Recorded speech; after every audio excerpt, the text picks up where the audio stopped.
ഈ കാണുന്നത് കാശ്മീരോ കുളു മണാലി ഒന്നുമല്ല, ഇത് ഇന്നത്തെ ഡൽഹിയുടെ അവസ്ഥയാണ്. അത്രമാത്രം മൂടൽമഞ്ഞും കൊണ്ട് നിറഞ്ഞിരിക്കുകയാണ് ഇന്ന് ഡൽഹി. കുറച്ച് ദൂരത്തേക്ക് നോക്കിക്കഴിഞ്ഞാൽ നമുക്ക് ഒന്നും കാണാൻ പറ്റില്ല. ആകെ മൊത്തം ഒരു പുകമയം. സത്യത്തിൽ ഇത് കാണാൻ നല്ല ഭംഗിയാണ് കേട്ടോ. ഭംഗിയൊക്കെ ഓക്കെ, പക്ഷെ ഇത് ശരിക്കും പൊല്യൂഷനാണോ അതോ മൂടൽമഞ്ഞാണോ എന്ന കൺഫ്യൂഷനിലാണ് ഞാൻ. പിന്നെ വെതർ ചെക്ക് ചെയ്തപ്പോൾ നേരത്തെക്കാളും പൊല്യൂഷൻ്റെ അളവ് ഇപ്പോൾ കുറവുണ്ട് കേട്ടോ. അങ്ങനെ എന്നത്തെയും പോലെ ഇന്ന് തിങ്കളാഴ്ച വീണ്ടും സ്കൂളിലോട്ട്. ബസ്സിൽ നല്ല തിരക്കായതുകൊണ്ട് ഞങ്ങൾ ഈ ബസ്സിൽ കയറിയില്ല, അതുകൊണ്ട് അടുത്ത ബസ്സിൽ വന്നു. തണുപ്പിൽ ചെറിയൊരു കുറവ് വന്നുകൊണ്ട് ഇപ്പം സമയം 7:20 ഇപ്പം ചക്കുന് നേരത്തെ എണീക്കാൻ മടിയൊന്നും ഇല്ല കേട്ടോ. ഇപ്പോൾ അവൾ ഞാൻ വിളിക്കാതെ തന്നെ എണീറ്റ് വരാറുണ്ട്. അങ്ങനെ ഞങ്ങൾ വേഗം ഗേറ്റിൻ്റെ ഫ്രണ്ടിൽ എത്തിയിട്ടോ. അവളുടെ കൂട്ടുകാരി കിട്ടിയപ്പോൾ അവൾക്ക് ഇപ്പം എന്നെ വേണ്ട. എൻ്റെ കയ്യിൽ നിന്ന് ബാഗും ലഞ്ച് ബാഗൊക്കെ വാങ്ങിയിട്ട് കൂട്ടുകാരോട് ഒറ്റ നടത്തം.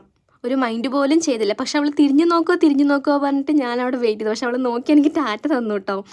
അപ്പോഴാണ് എനിക്ക് ഇത്തിരി സന്തോഷമായത്. അവളെ തിരിഞ്ഞു നോക്കാണ്ട് പോയി എനിക്ക് എന്തായാലും വിഷമമാവും. റോഡ് ക്രോസ് ചെയ്തിട്ട് ബസ് സ്റ്റോപ്പിലേക്ക് പോകുന്ന വഴിക്കാണ് ഈ കാളക്കുട്ടന്മാരുടെ കാഴ്ച. എനിക്ക് പൊതുവേ പശുക്കളെയും കാളകളെയൊക്കെ പേടിയായതുകൊണ്ട് പിന്നാലെ ഒരു ചേച്ചി വന്നിട്ടുണ്ടായിരുന്നു. ആ ചേച്ചിയെ ഫോളോ ചെയ്തിട്ട് ഞാൻ അങ്ങനെ വന്നു. മഴ പെയ്യുമെന്നായിരുന്നു എൻ്റെ അടുത്ത പേടി. കാരണം ഞാനൊരു റെയിൻകോട്ടോ കോട്ടയോ ഒന്നും എടുത്തിട്ടുണ്ടായിരുന്നില്ല. ചെറുതായിട്ട് മഴത്തുള്ളികൾ ഉണ്ടായിരുന്നു. പിന്നെ അപ്പോഴേക്കും ബസ് വന്നു കേട്ടോ. കുറച്ച് അങ്ങോട്ട് നോക്കിയാൽ ലൈറ്റ് മാത്രമേ നമുക്ക് കാണുള്ളൂ. പിന്നെ അടുത്ത് വന്നാലേ ബസ് വന്നു എന്ന് പറയാൻ പറ്റുള്ളൂ.